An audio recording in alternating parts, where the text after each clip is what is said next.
I'm glad you're here. We're continuing in our series through Christology this morning, and we're going to just jump right into it because there's a lot to get to. So this morning, this is kind of where we've been, obviously, and so this morning we're going to be right here talking about Jesus' miracles a little bit, but also probably more in depth on the idea that Jesus is the Messiah, what that means and why it's important and how we can know that that's true. Because if you look, and I don't always like going to Wikipedia, but you can go there for some cool stuff. But if you go to Wikipedia and you look up people who've claimed that they're the Messiah, you're going to find quite a long list of people actually that have come out and publicly said, I'm the Messiah. So what does that mean, and what does it mean that we believe and that we know that Jesus is the Messiah, not just another one among the rest who claim such things? That's why we'll look at it. How do we know that Jesus is the Messiah, and what does that even mean? That's kind of what I want us to think through. If you've never thought through it before, I want us to think through it this morning. Because it can help us not only understand Jesus' identity, but also it can help us understand the whole reason that we have the Bible at all. I think all of it will make sense. So I invite you to turn to your Bibles in John 20, or I have all the verses up on the screen if you want to pay attention there and just take down notes for later. But John chapter 20 is, of course, the end of John's Gospel, and then he has chapter 21, obviously. But John's Gospel, chapter 20, these two verses, I think, are so informative for us as believers of the church, but also as it concludes John's Gospel. It helps us understand what he was doing in the first place when he was writing this Gospel. Notice what he says. John 20, verse 30, he says this. Now Jesus did many other signs in the presence of the disciples.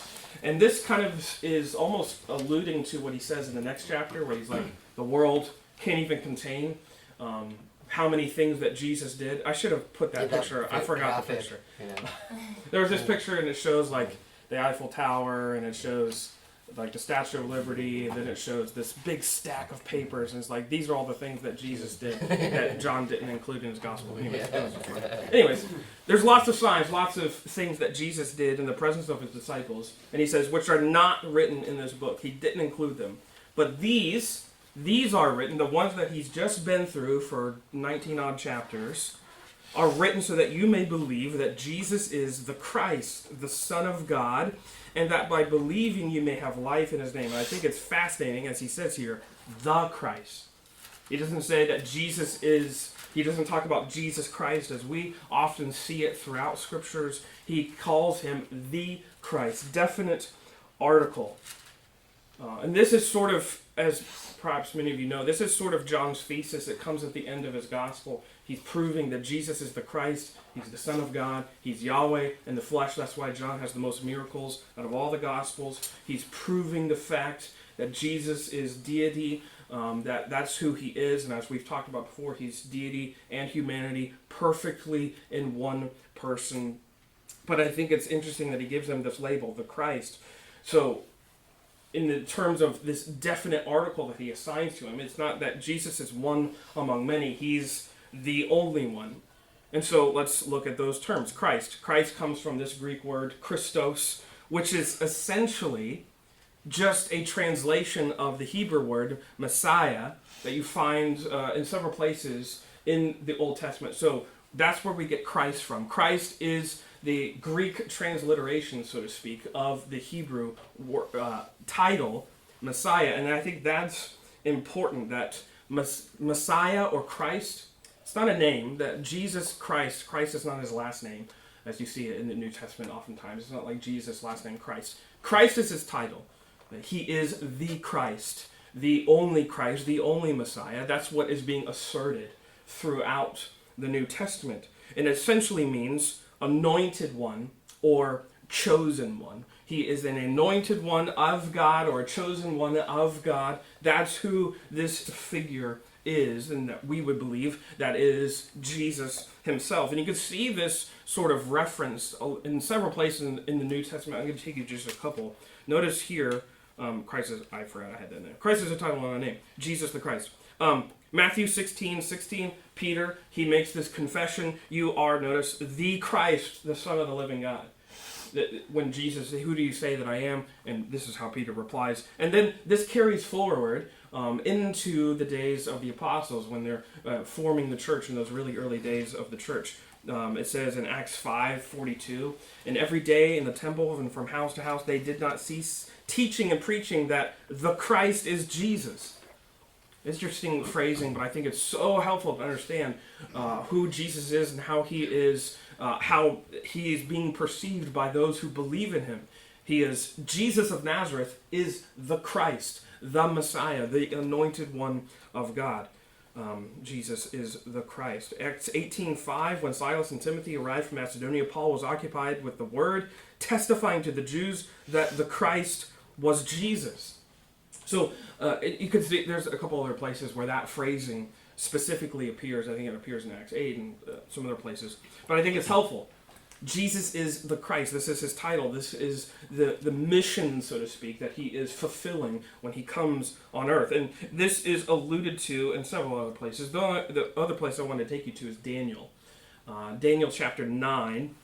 This is a prophecy. This is at the latter portion of Daniel when he's getting into some prophetic literature. And we don't have time to go into all of the meanings of that. But just I want you to notice kind of this figure that's being prophesied in this particular passage. So Daniel writes, this 70 weeks are decreed about your people and your holy city to finish the transgression, to put an end to sin, and to atone for iniquity, to bring in everlasting righteousness, to seal both vision and prophet, and to anoint a most holy place.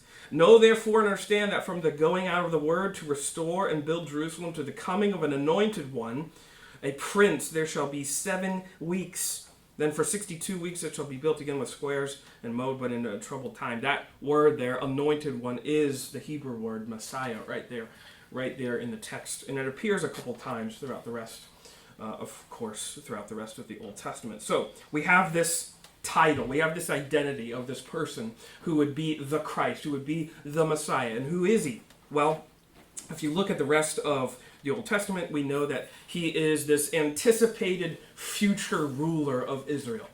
That's sort of what Daniel is alluding to, that this Messiah, this anointed one would come, and we'll get into some other references in a minute, which more clearly identify that. But he is this one who is going to come and rule Israel perfectly. He's going to come and rule Israel mightily. He becomes, the Christ, the Messiah becomes essentially the focus of all of Israelite culture and life, and we're going to get into that. But essentially, if you look at those early days of the Hebrews when they were in the wilderness, and their all of their life essentially was centered and revolved around the tabernacle. The tabernacle, as we're going to find out, is a place in which this promised Christ was sort of presented to them in symbolic form in a lot of ways. And it is them communing with the God who has made this promise to them, and they're cherishing and they're nurturing this promise, so to speak, in and amongst their people. So he's a future ruler, he's the focus of Israelite life, and his arrival, in fact, is promised all the way back in Eden. That's where this story, if you will, this promise, this idea of a Christ, of a Messiah, we are first given its glimpse. And of course, you perhaps know the verse I'm going to. It's Genesis 3:15. And I want you to notice again this very familiar passage. Because after the blunder in the garden, after that horrible decision that Adam and Eve make in Eden, after being tempted by the serpent, this is what God says to them. He makes this promise to Adam and Eve.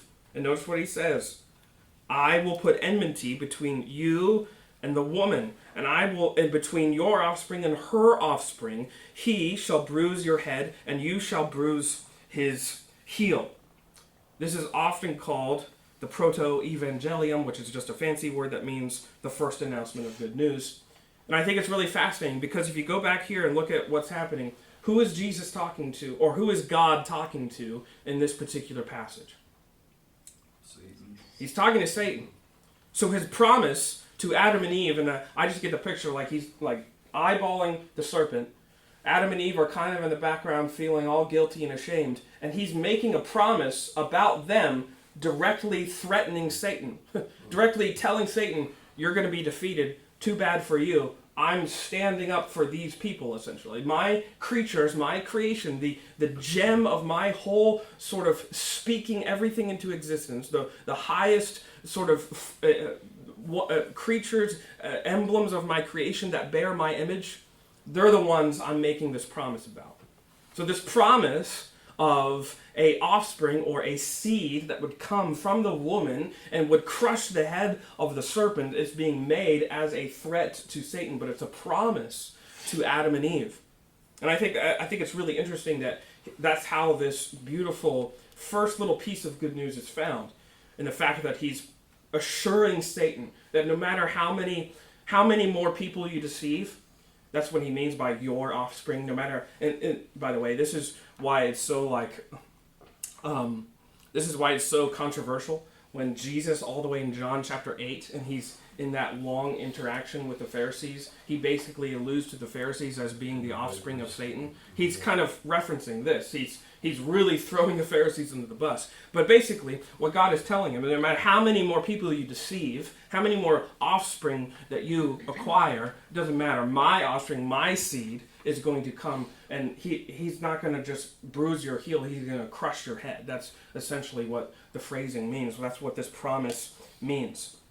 And I think what is so fascinating about this is it comes right on the ground of where Adam and Eve messed up. He assures them that an offspring, a seed, would come and do this, put everything back together again. And this is the theme, this I shouldn't have gone forward. This theme of offspring or seed is what is carried forward throughout many Old Testament passages. And it's what assures God's people that all of this mess that they've made, all of this horrible intrusion and invasion of sin and death and rebellion and darkness was not going to prevail forever. It prevailed in this moment.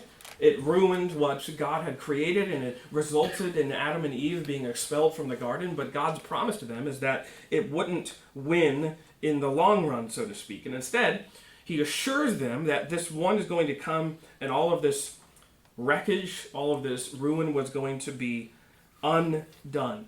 And this is the promise. This right here is sort of the foundational sort of nucleus of what God's promise is to God's people, and it becomes sort of this defining hope around which they revolve their lives, and it gains more traction as you read through Genesis. If you read Genesis and you read Exodus and you read all of those, essentially read the Pentateuch, you'll find that this I shouldn't keep going forward, I keep wanting to. This idea of offspring or seed is carried forward through all of those books. Notice Genesis 13. This, of course, is God talking to Abram, and he's reassuring him of his promise. He first made it back in Genesis 12, but then in Genesis 13, he gives him a little bit more detail about it. And notice what he says. The Lord said to Abram, after Lot had separated from him, lift up your eyes and look from the place where you are northward and southward and eastward and westward. For all the land that you will see, I will give to you and your offspring forever. I will make your offspring as the dust of the earth, so that if one can count the dust of the earth, your offspring can be counted.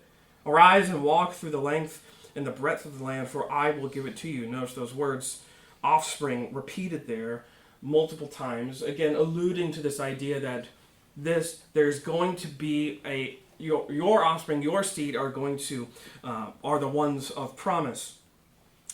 If you flash forward all the way to the end of the life of Joseph, notice what he says here. The scepter shall not depart from Judah, nor the ruler's staff from between his feet, until tribute comes to him, and to him shall be the obedience of the peoples. There's this allusion to this coming generation in which Judah would be the one through which this seed is actually carried forth. So now we've gone through a really broad promise, and we're finding it more narrow, right? It's this broad promise of blessing to Abraham, a promise of blessing of a seed, and then just a promise of blessing and promise through the line of Judah specifically.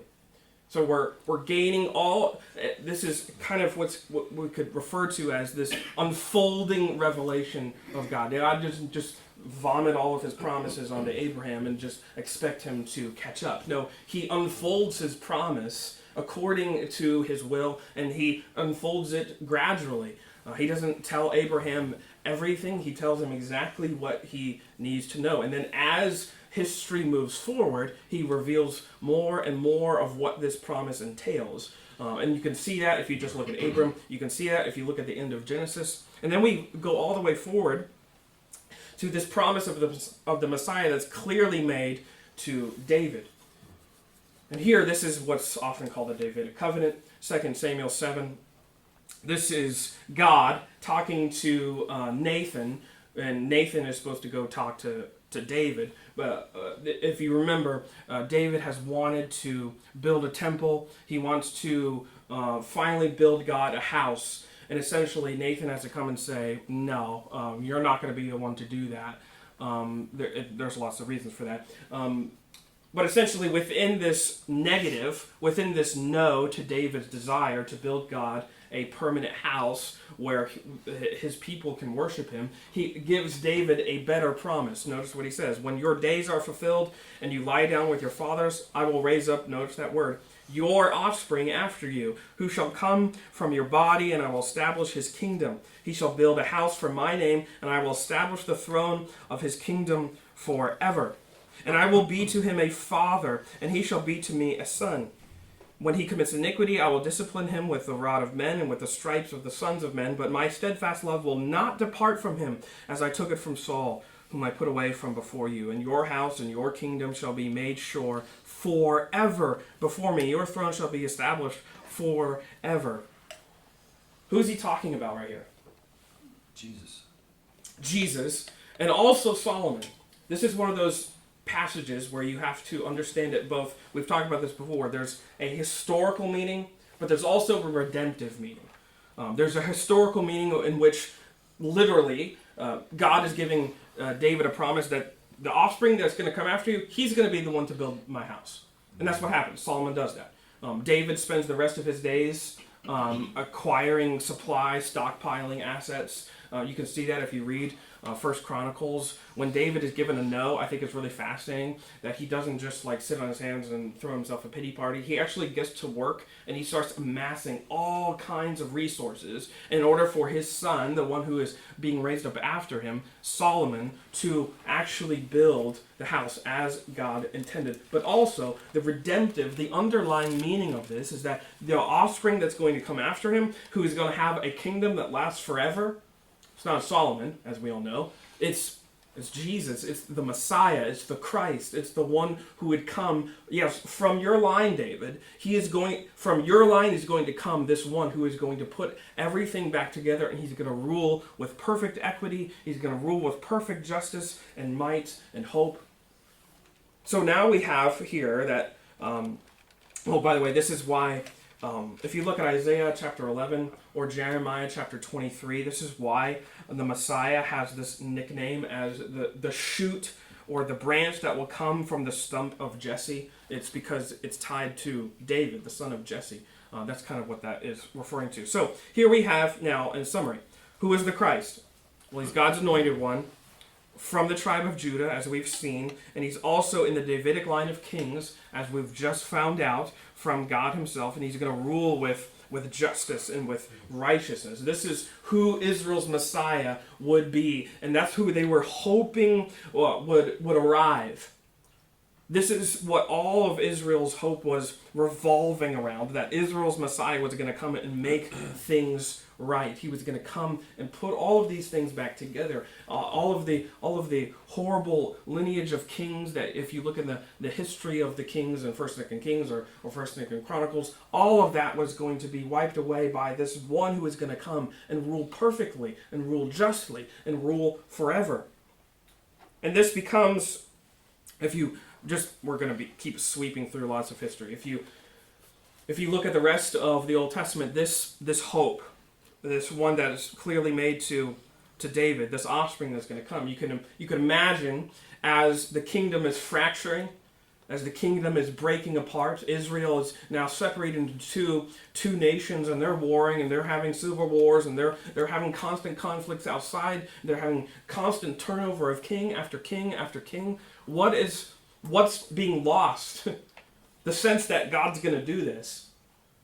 And that's why if you look at Kings, but Chronicles especially, if you look at Chronicles, that really tracks the line of the kings of Judah. The whole tenor of Chronicles is playing with this idea that this promise seems tenuous at best. It seems like hanging on by a thread over and over again, with every king constantly making horrible decisions. But yet through it all, if you look at it, what's being carried forward? It's always God assuring us that this promise will come true. Even in exile, when all of Israel had was just a shred of a hope, and this promise seemed all but lost, this is what they were clinging to. That's why the prophets of the exile are alluding to this. Isaiah, Jeremiah, they're saying, cling on to this. God still is going to work this out. God is still going to bring forth his anointed one, and he is going to make things right. And yet, if you keep going throughout history, as Israel was then released from captivity, you can kind of understand how the Messiah became only to be known through sort of military and political terms. Notice this passage, Psalm 2, a messianic psalm, an allusion to the Messiah, allusion to the Christ.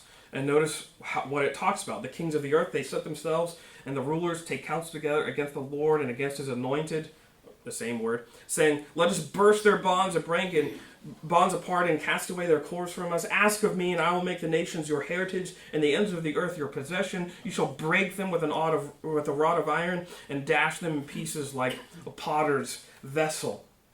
This anointed one is seen as one who is going to come and overthrow tyranny. He was going to squash injustice. He was going to get rid. He was going to wipe out all of those horrible rulers, all of those kings that are laughing at God's people. This is what he was coming to do. And he was going to do it. Daniel 7 alludes to the same thing when he talks about this Ancient of Days, which is another sort of reference to the Messiah. He was going to come, everlasting dominion, you notice that, and his kingdom is not going to be destroyed because he's going to destroy everyone else's kingdom. So as you might imagine, for people who've been taken away from their homes, who've been tyrannized throughout all of their history, all of their heritage, that they've gone from oppression to different conflict to different conflict, you can imagine that this would be a really welcoming image. This would be an amazing message to cling to. That there was going to come an anointed one of God, and he was going to do away with all of these injustices. And this is how the predominant view of the Messiah, when you fast forward all the way to Jesus' day, what do they think he's going to be? They think he's going to be a charismatic leader with a lot of political wits and charisma, and he's going to lead Israel back to prominence. So you can see how this promised seed has gone from this one that God had promised would come and make things right, and through the course of history, it's devolved into what? That this one is going to come and be a military force, a political force to be reckoned with by whoever was the dominant kingdom of the time, and it happens to be in Jesus' time, Rome. This is the abiding hope of God's people in the time that Jesus arrives. The Messiah is just seen as, yes, there's lots of religious overtones, but the hope that he represents, the representative hope sort of as a culture, is this military and political leader. So we have to ask this question. How does Jesus fit into that? Well, good political answer. He does and he doesn't.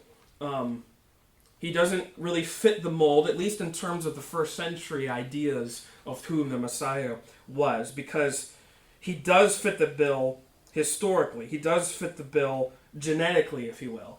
This is why, if you go to Matthew chapter 1, Matthew makes it very clear that Jesus is in the line of the Davidic kings. He ties him to David. He's in the line of Judah, so he ties him to both of those check marks, if you will. And he's saying, this is Jesus' heritage. You cannot mistake this.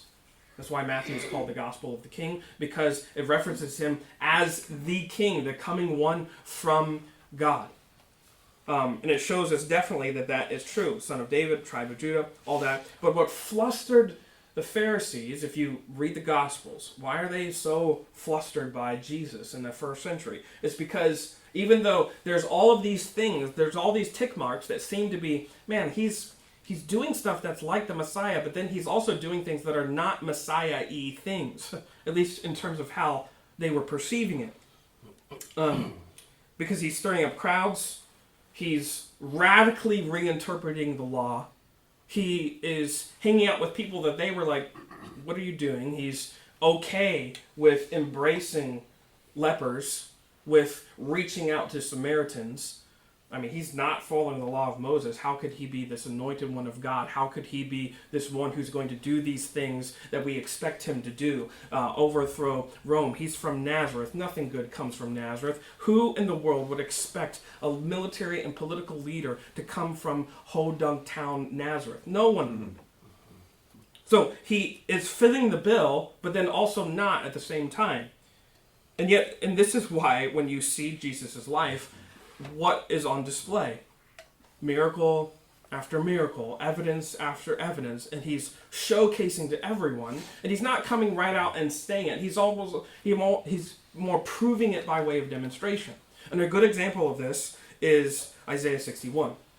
This is very much a messianic prophecy. It's from Isaiah, given to the people of Israel as they are coming out of exile. And so he's giving them this message of just pure hope that the Spirit of the Lord is going to come on this one. And notice, he's going to bring good news to the poor. He has sent me to bind up the brokenhearted, to proclaim liberty to the captives, and the opening of the prison to those who are bound, to proclaim the year of the Lord's favor. And on he goes, comfort, good news, hope to the poor, hope to the blind, relieving the deaf. And then we can keep going forward. If you go to, did I not have that in here? Oh shoot, I forgot to copy it in here. Anyways, I'm going to move on from this. So, the prophet Isaiah is making this prophecy regarding this one who is going to come. It's messianic. This is about the Christ. This is about the Messiah. And then, if you go, because I forgot to put it up here, if you go to Luke chapter 4, not by accident, of course, Jesus basically is like, yeah, all of that, this is me. And he says that quite demonstrably here in Luke 4. So he's just started his ministry. He is in Nazareth. He's in his hometown, and he's in the synagogue. Notice Luke 4:16. And he came into Nazareth, where he had been brought up, and as was his custom, he went to the synagogue on the Sabbath day, and he stood up to read. And the scroll of the prophet Isaiah was given him. He unrolled the scroll and found the place where it was written, "The Spirit of the Lord is upon me, because he has anointed me to proclaim good news to the poor. He has sent me to proclaim liberty to the captives and recovering of sight to the blind, to set at liberty those who are oppressed, to proclaim the year of the Lord's favor." And he rolled up the scroll and gave it back to the attendant and sat down. And the eyes of all the synagogue were fixed on him. And he began to say to them, "Today, this scripture has been fulfilled in your hearing." I mean, talk about a mic drop. The mic drop of all time is that right there. He's going to this beautiful prophecy of the Messiah, something that has long defined the people of Israel, and it's sort of morphed over the ages, and yet now they find themselves here, and they're sitting in the synagogue, and this guy from Nazareth comes in and reads, and he says, yeah, that you've been expecting, here it is, it's here. And this is what Jesus goes on to show. You go back to Isaiah 29, he talks about the deaf, a prophecy of the Messiah. The deaf will hear the words of a book again. The blind will see. Isaiah 32:3, the eyes of those who see will not be closed, and the ears of those who hear will give attention. Notice Isaiah 35:6, the eyes of the blind shall be opened, the lame shall leap, the deaf will have their ears unstopped. Over and over again, we have all of these things that are alluding to that when the Messiah comes, this is also going to come. When the Messiah arrives, these are the things that you're going to know about his arrival. This is what's going to happen. And so then we get to Matthew 4. And when he went through all of Galilee, teaching in their synagogues and proclaimed the gospel of the kingdom, notice what's happening. healing every disease and every affliction among the people. So his fame spread throughout all Syria, and they brought him all the sick, those afflicted with various diseases and pains, those oppressed by demons, those having seizures and paralytics, and he healed them. And great crowds followed him from Galilee and Decapolis, and from Jerusalem and Judea, and from beyond the Jordan. This is what's happening. He's showing them. He's not coming out right and telling them, I'm the Messiah. He's showing them. Look at what's happening by my hand. Every single person that comes to him, he heals and he sets them right again. And wherever Jesus goes, he's being scrutinized, he's being surveilled by the Pharisees, he's being mobbed by beggars and by lepers, and all the Pharisees, of course, are watching him to make sure of what he's doing, seeing if he's ticking all the messianic boxes, so to speak. And of course, we would say that the religious officials had sort of misread what the Messiah was supposed to be. We're going to spend more time on that next week. But the point is that Jesus is clearly identifying himself as the Christ by what he is doing with those who come to him. These ones who are flocking to him. He's by healing them. And they're being proven by this testimony. This is why we have, he's turning water into wine. He causes a storm to be still. He gives blind their sight. He feeds a crowd of 5,000. He walks on water. He raises the dead back to life. This is all of Jesus' earthly ministry. All of these miracles that he's doing, they're not just humanitarian sort of end games or endeavors. He's not going around healing people just because he's nice. He's doing it to prove something, to show something. And that's the key point. It's not just that these miracles are happening because Jesus just wants to be a nice person. He's a humanitarian. He's doing it to show, I am the Christ. This is why if you go to Mark 2, and you know that's the story of the friends, and they start peeling off the roof, and they let their friend down, and Jesus heals him, and everyone gets mad. Why? Because what does Jesus say first to this guy? Your sins are forgiven. And the Pharisees are like, who does this guy think he is? He's blaspheming. Does he think he's God? Only God can forgive. And Jesus is like, what do you think's easier? To say he's forgiven or to say get up and walk? And to show you that I can do both with just a word, get up and walk. And he does. And he starts getting up and he leaps away. The point is, the miracles are always done in order to show who Jesus is. They're sort of the seals, the signs of approval of his identity as the Christ. He's the anointed one of God, the one who is he's the steed that is going to crush the head of the serpent. That's what he's showing. That's what he's proving. He's the anointed one. And of course, as we're going to get into next week, all of that means a lot more than just, fixing up wounds and being a better king. It necessitates death and resurrection.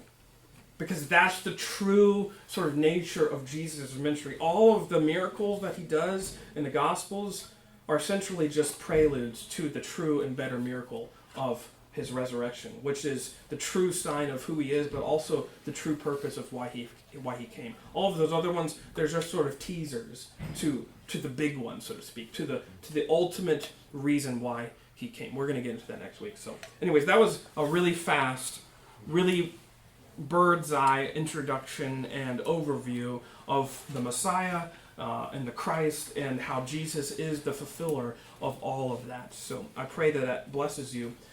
Who has questions or thoughts, if you were able to keep up with all of that? Who has anything that you were thinking of? Yes. That I'm glad you hit that list right there, because I've been working in the miracles. I've just been looking at that particularly in John, and I started to look through, and I first got latched onto how they progress in grandiosity. Sure. He starts with he doesn't even want to do the wine thing. He's like, well, I'm not really about that, but okay, I'll square this away for you. Boom, makes the wine for the wedding party, and then it ends with, in John, he's commanding death to leave his friend. It's like, whew, yeah, right? Yeah. And then you go into the garden where Malchus gets his ear cut off. And I'm like, that's weird. John he mentions the guy's name, but he doesn't talk about healing him. And I'm like, what's up with that? But then you talked about the deaf part. And I was like, everything has a purpose that he does. And he's like restoring the hearing. And this is the high priest's servant. So it's like got humongous other implications to it. Right? So I just wanted to, say thanks for bringing that, because that kind of made a connection with me right now. And then the other thing was, you talk about how the Pharisees are like expecting this warrior prince, and they're like really latched onto that because they've been oppressed for so long.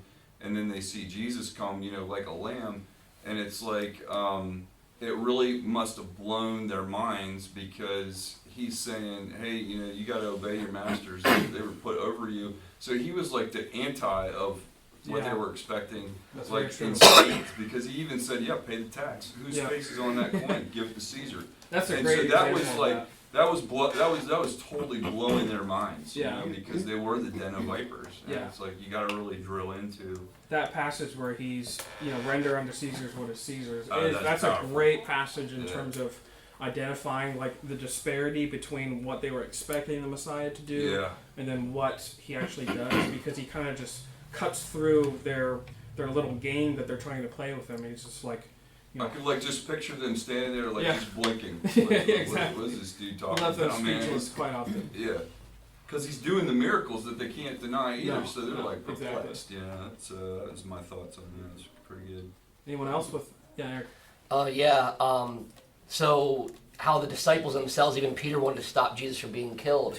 And again, how you're talking about how like they didn't understand how he didn't fit the bill. He was supposed to be. They all thought he was going to be a political leader. It's why some people probably turned on him after Palm Sunday, or they're so excited that he's riding in, like, cool, he's gonna defeat them. Happening. Yeah, and then he dies, and they're like, what? What just happened? Like total buzz. It's crazy, but it really blew my mind. It was said to me, I forget which theologian said this, but basically they call it the two distant mountains. So like when you're driving down the highway, especially out west, you can see all the mountains. You're like, wow, they're so pretty together. If you got up to that mountain, the other one might be 30 miles still in the distance, and that's what was happening both in his first ministry and the second part is there's going to be that judgment. He will be that powerful leader they saw, but they couldn't separate the two. And even you put up Isaiah 61, he stops. And if you read the next line, it mentions the day of vengeance of the Lord. Yeah. And they could even ask, well, why did he stop halfway through? Almost illustrating like, hey, that's the second part of the mountain. And I think we'll get into eschatology later, but I think the same thing happens with some of my friends in eschatology. They'll try to merge, him coming to get us in the clouds and his second coming all together. And I try to tell them that it's kind of a two distant mountain thing again. Yep. Where sometimes it's written in the same verse Yep. that he's going to come get us and then he's going to do this, but it's really that two distant mountain thing. Right. And you have to read things in context, because if you read one of these verses, it's like, oh, he's going to do all this all at once. It's like that's why the scripture's all over, and he plants it all over the place. And it had to be a mystery in the Old Testament. So, Satan didn't know, because had he known, he wouldn't have killed him he wouldn't have him killed on the cross. So it's just really cool how once you look back, it's like, this is genius. Like, who would have thought of this? This is great. Because Satan doesn't have omniscience. Exactly. So he can read the Bible, but he's, and that's what I tell people too. They're like, when you witness to somebody and they're like, well, this guy, they killed him. So what? Because they're not getting the resurrection. Well, I said, look, man, everybody's going to bow the knee in this life or the next. It's going to happen. So it's just like, wait and see. It's that other half. And I like that, what you talked about the mountains, because I've experienced that. Yeah. It's like, oh, that's not far. I'll get over there. And then you get there and it's like, wow, that's way Really? out there. I can imagine Jesus on the cross, when he starts reciting Psalms 22. My God, why have you forsaken me? Like Satan's eyes getting big, like this is what it said would happen. Yep. Like I screwed up. It's too late. It's too late. Yep. Any other thoughts? Anything else that came to mind? When you were talking about Jesus healing the blind, just reminds me of being born again and having new sight, which, along with all of that. Oh, definitely. Yeah. Yep. Mark A is a good example of that, where he heals the guy, but it's like it takes the two stages, if you remember that. Like at first he sees men and they're like trees walking, and then he lays hands on them again, and then he sees clearly. It's a good representation of the process of salvation, because the first sort of sign of healing that guy, it's like people are seeing Jesus but not for who he truly is. And then the second healing, he heals the guy, and it's like, oh, we can finally see who Jesus is and who he truly is and who he's meant to be. But I think that's a great image. The blind receiving their sight is a great image of salvation for sure. I think Paul's story is like the archetypical getting witness to and then having your sight restored. You know, Yeah. just that whole how that whole thing happens is like played out. You know, Definitely. by Christians talking to people, and then boom, they get their sight. And I think it's really unique because it's happening to Paul. You Yeah, know? And definitely. then his role then later. It's pretty cool how that plays out. All right, well, very good. We'll stop there. We'll pick up next week.